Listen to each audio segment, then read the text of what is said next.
은혜가 풍성하신 하나님 아버지께서는 교회에게 부유함과 강함을 풍성하게 주셨습니다. 우리는 이와 같은 것들을 사용하여 주님 오심을 준비하는 믿음의 성도들이 되어야 할 것입니다. 주님 다시 오실 때 우리의 믿음을 보십니다.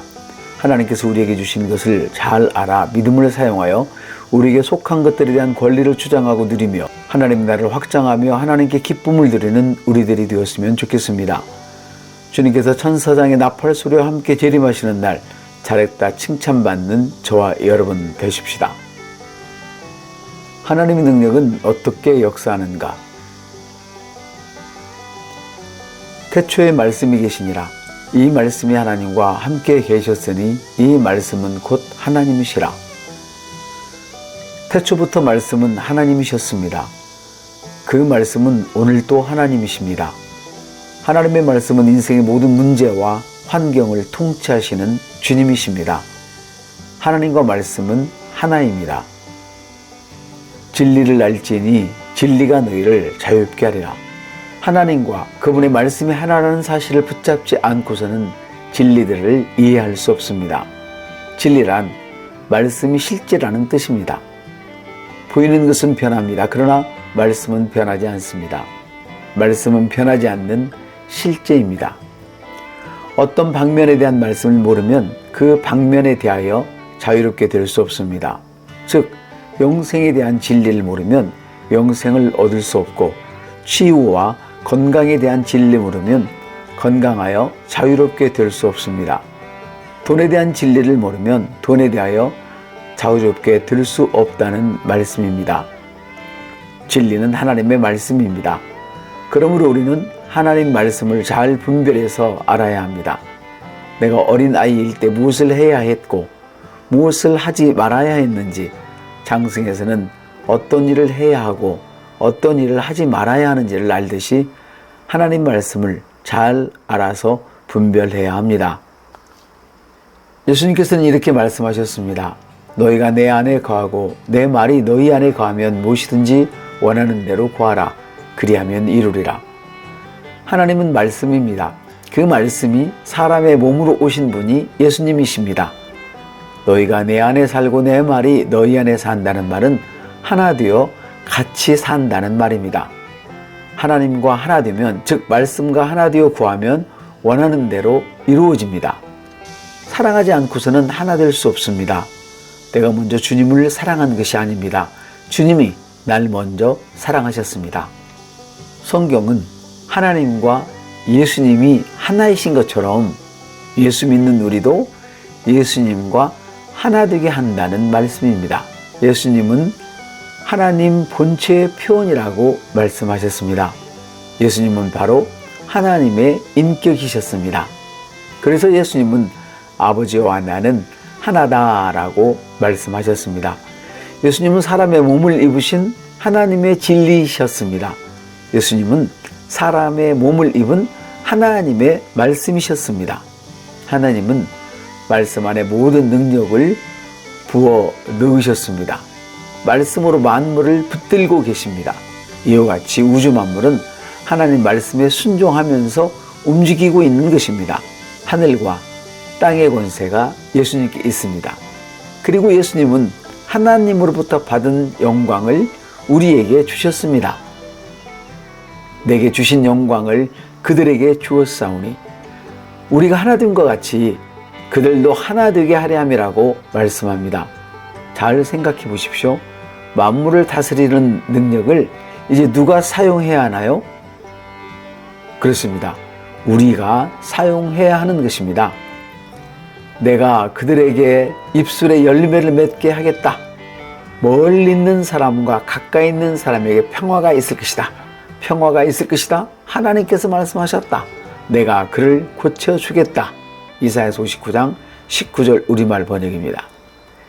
하나님의 살아있는 말씀은 실제입니다. 이 말씀이 선지자들에게 있었습니다. 이제 이 말씀은 우리에게 있습니다. 그러므로 우리 입술에 있는 말씀을 사용해야 합니다. 우리 입술에 가까이 있는 말씀을 사용해야 합니다. 입술에 있는 말씀을 고백하고 선포하고 명령하십시오. 우리는 우리 자신뿐만 아니라 속박 가운데 묶여있는 하나님의 백성들을 구출해야 합니다. 하나님은 저와 여러분이 우리를 대적하는 온수 마귀를 묻고 주님 다시 오실 때까지 평안한 삶을 누리기 원하십니다. 주님이 도우신다는 것을 믿는 믿음의 담대함 없이는 평안한 삶을 살기 쉽지 않습니다. 하나님 말씀은 언제 어디서든 역사합니다. 그것은 우리를 위해 세우신 하나님의 영적인 법칙입니다. 그러므로 항상 말씀을 입술에 가까이 있게 하십시오.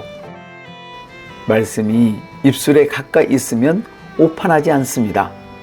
하나님의 말씀인 영이 혼미한 인간의 마음을 또렷하게 하는 것이기 때문입니다. 고백을 달고 사는 성도는 판단을 잘못하는 일이 없을 것입니다. 하나님의 말씀이 왕의 입술에 있으니 그 입이 재판에서 오판나지 아니하느니라.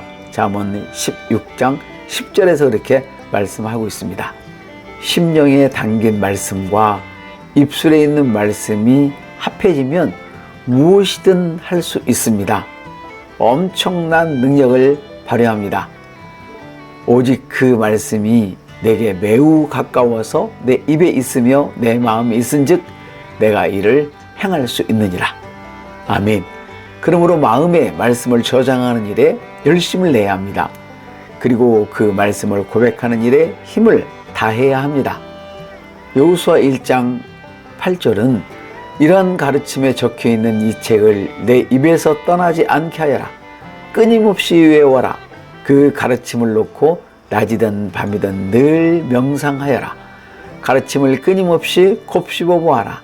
이 책에 기록되어 있는 대로 다 지키고 그대로 실천하여라. 그 말씀대로 따라 살아라. 그리하면 내 앞이 평탄하리라.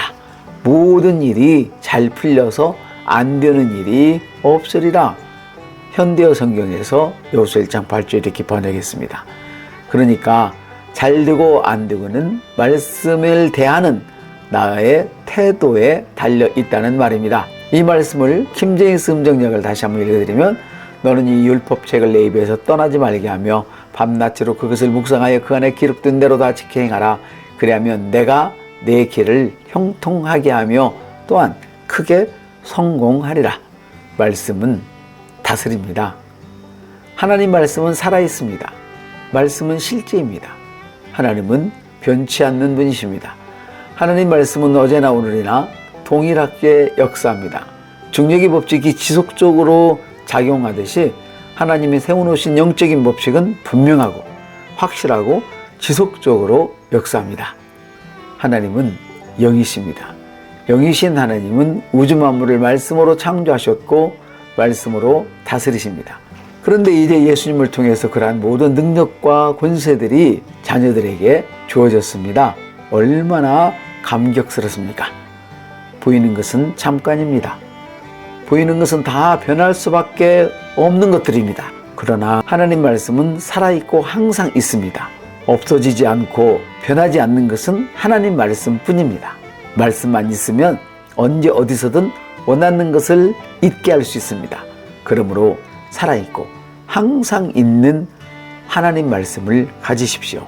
먹은 음식이 몸에 힘을 가져다 주듯 말씀은 영의 사람에게 영적인 힘을 가져다 줍니다. 먹은 것이 영양분이 되어 몸에 비축되듯이 말씀은 우리 영에 있습니다.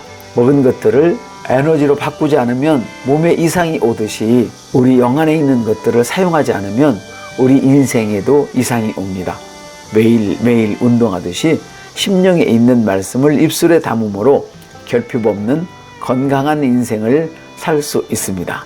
주님 다시 오실 때 우리는 이렇게 주님 말씀을 사용하여 이렇게 살았고 주님 나라를 확장하였노라고 말할 수 있게 되기를 축복합니다. 주님 다시 오실 때 잘했노라 충성된 종아 라는 음성이 제 귀에 들리고 있습니다. 사랑합니다.